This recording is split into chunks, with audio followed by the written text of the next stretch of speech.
Have you ever heard of welding residual stress? It's one of the most critical factors in determining the longevity and structural integrity of welded components. No.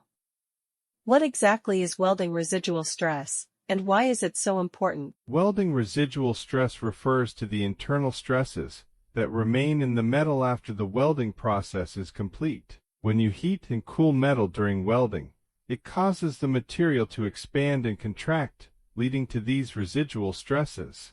I see.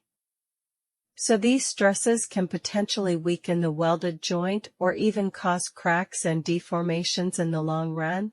Precisely. Uncontrolled residual stresses can be detrimental to the performance and lifespan of welded structures. That's why it's crucial to understand and manage them effectively. How do we go about managing welding residual stress?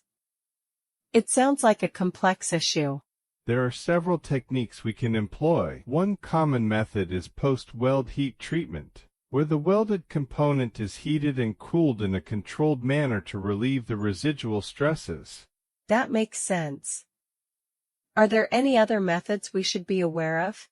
We can also optimize the welding sequence, use appropriate filler materials, and employ techniques like peening or shot blasting to introduce beneficial compressive stresses on the surface. I had no idea there were so many factors to consider when it comes to welding residual stress.